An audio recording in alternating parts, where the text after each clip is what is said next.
and so I want to ask one question of our presenters and then open the floor to the audience for one more question before we break.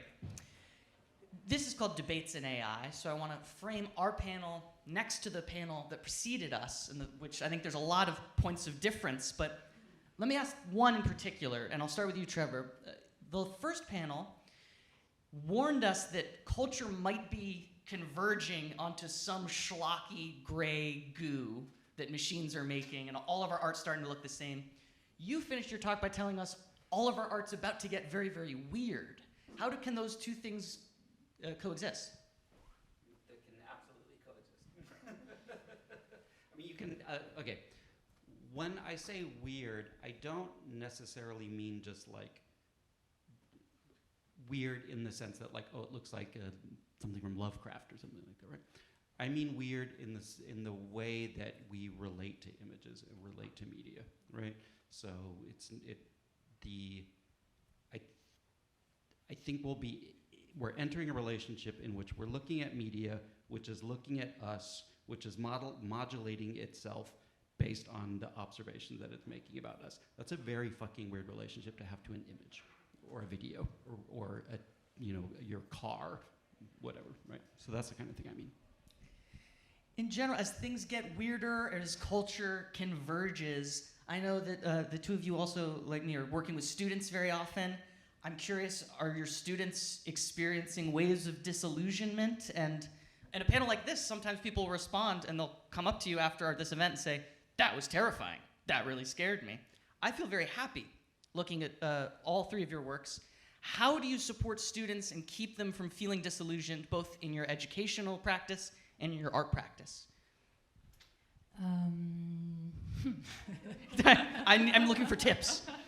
No, exactly. I mean, just like maybe a quick example, because it's like a question that can be answered in many ways, but something that I did with my students in the past is to ask them in a freshman seminar in which they were supposed to like write, to ask them to use ChatGPT to write the paper. And that was a way for me to avoid just like sending me a bunch of papers that were written with GPT.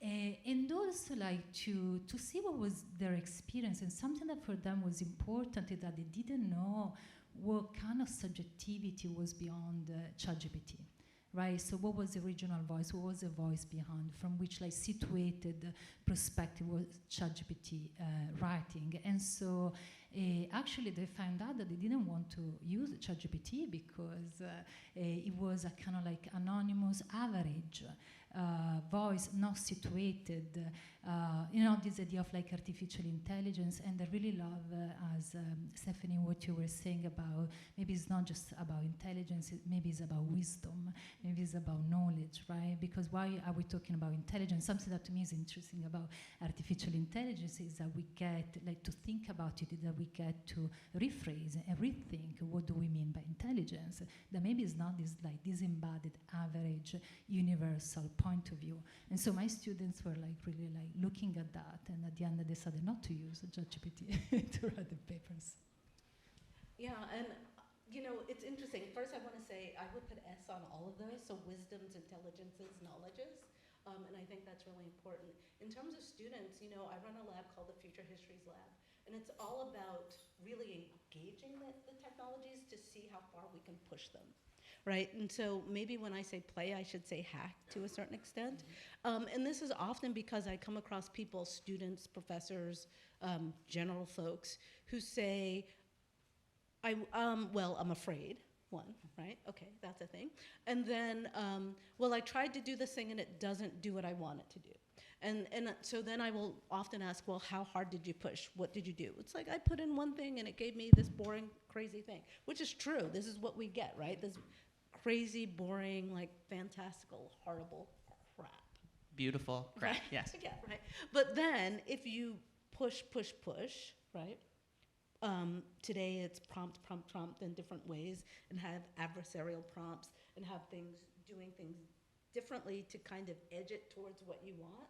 It's amazing to me how well and how far you can push. I think Natrice Gaskins is a really good example of that. Like Natrice has learned to push the system to do so well in terms of those illustrations, right?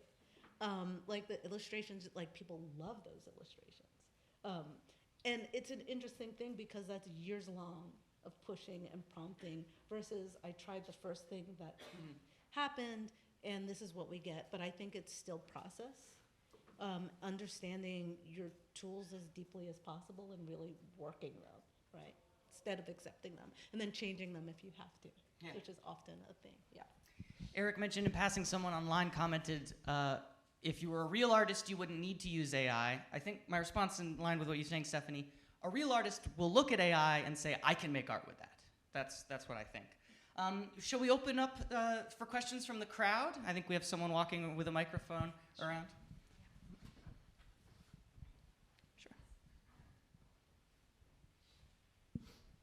Hi, thanks so much for this talk. Something I was thinking about through these presentations is how all of your work deals with the unknowable in different ways. As we move towards AGI, or there's the idea that we're moving towards AGI, there's this feeling of brutal logic and determinism kind of entering all facets of life. At the same time, it feels like there is a new frontier of the unknowable opening up. So how do you think that this conflict between AI determinism and the unknowable is influencing your work, or something you think about? Thanks. Well, Lisa, maybe we can start with you. You talk about the unprogrammable, the incomputable. What's your response? The incomputable. Let me see what is a good way to respond. I don't know, one way to maybe try to answer the question is that to me the incomputable or the unknowable, as you're saying, is not produced by AI. It's something that has been there before, will be there after, and is somehow like outside of AI. Like to me, it's important to think about the incomputable, which can be many things. Like I created a framework, like in this talk, like to think about queerness, but of course the incomputable can be many things. But to me, it's important that the incomputable is not a resistance towards AI. It's not something that is co-created with AI. It's something that was there before and will be there after. I don't know if this is like a good answer for your question, but this is what comes to mind. Trevor, do you have thoughts on the future of knowability and the future of? I mean, as you consider, I'll say in the field of AI, they're very interested in these phrases about known knowns, known unknowns, unknown unknowns. The list can sort of all the permutations, but the limits of our awareness of our own ignorance is certainly an in vogue topic. Maria Popova calls it the Umwelt of the unanswerable, which I think is a strong phrase. I have thoughts about this, but I'm trying to clearly formulate them still. This is stuff I'm writing about. When I think about you talking about unknowns, I think about a starting place would be like the model itself, right? And the kind of unknowability of the newer models to, you can't see into them, right? So you don't know what's going on, but you know that in there's some kind of extremely complex pattern matching is essentially what is happening. And a few years ago, I was thinking about the magic trick that models play, right? Which is you can prompt it to do something, it'll generate some kind of text, that text or image will look intelligible to you, and therefore you're imagining a kind of sentience into it, right? Because there's a kind of synthetic intentionality that you pre-consciously put into it. So I'm thinking about the unknowability of models in relationship to the unknowability of your own subconscious or your own pre-consciousness, right? So I started thinking about magic in a different way in relationship to contemporary models, which has to do with hiding things in patterns, right? So I started reading all this magic theory, and the whole theory of it is that your eyes and your visual apparatus is taking in tons and tons of information constantly, but your mind is throwing away 99% of it as like irrelevant, right? Like you can't describe the series of hand gestures that I did just now, your mind threw it away. So the art of magic is the idea that you are mimicking patterns that your mind is going to throw away in order to do a kind of prompt injection attack, right? To disguise something in a form that your mind is going to throw away in order to make, a rabbit look like it appeared out of your hat or something like that, right? So I'm thinking about this as a really different kind of media, right? Like, this is not representational, this is not semiotics that we're talking about, this is not even like operational in the kind of Harun Faroqi sense of it. And there is a kind of taking advantage of the unknowability, but by unknowable, I don't mean, again, some kind of like cosmic other that's unknowable. I mean the unknowability of one's own pre-consciousness, right? And so if you take those two dynamics together and try to think about what a visual culture might look like that has those dynamics at the core of it, again, we come back to this, the weird. Those are very unformed thought. This is still stuff I'm trying to think through, but these are the kinds of questions I'm interested in at the moment. It occurs to me these things eat and reproduce patterns, but the thing magicians use is patter without an N. It's just sort of empty words to keep your attention, but to let them get away with their tricks. Does that remind you of anything? That sounds like GPT to me. Another question from the crowd? Yes, on the left side. As Marissa walks, let me vamp and say the inciting paper at the core of all this stuff, the T in GPT stands for transformer, which is very apt. And the title of that paper is Attention is All You Need. And I think something probably similar is true at a magic show as well. Hi, thank you so much. This was worth getting up in the morning and braving the rain. So I'm very nervous, I'll be quick. As a photographer and a student of photography, all I can think about in all three of your conversations is how the invention of photography sped up classification and objectification of certain populations, and this idea of the objectivity or the truth of the photograph is obviously something we've talked about a million times. It seems to me the systems that you all are talking about, especially you, Trevor, are sort of creating exponential growth in these sorts of abilities to classify, to oppress. And I was struck and inspired by your idea, Elisa, of unknowability, uncomputability. And I'm wondering if you think about how these two things could possibly interact, maybe one as a protection for the other. I'm not sure, I'm still formulating my thoughts, but I think that there's something about what photography has done in its existence for classification, mugshots, standardization for queer people and other oppressed people, and if there is a way to counteract that sort of through this idea of unknowability or uncomputability. I hope that made sense. Yes, maybe Elisa, then Stephanie, and then Trevor. Please, Elisa first. Elisa. Again, like quick answer to like a really large question and an important question, and it comes to mind. This is exactly what I'm saying. Like, I mean, of course, there are differences between like photography and artificial intelligence, and also it's funny because when we're talking about artificial intelligence, it's like everything. Yeah. But like in this case, I'm thinking about like machine vision, and I'm thinking here about there are differences, but also there are like similarities, and this is what I try to trace a little bit when I was talking in those 10 minutes, and I'm thinking here about the work of Ariella Zulai on photography. She's also a professor. Yes, okay. So you know what I'm talking about, right? And she's like talking a lot about that moment of the click. What does it do?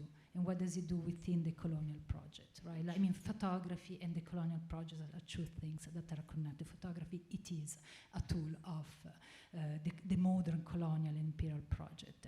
And I guess what I tried to say today is artificial intelligence too.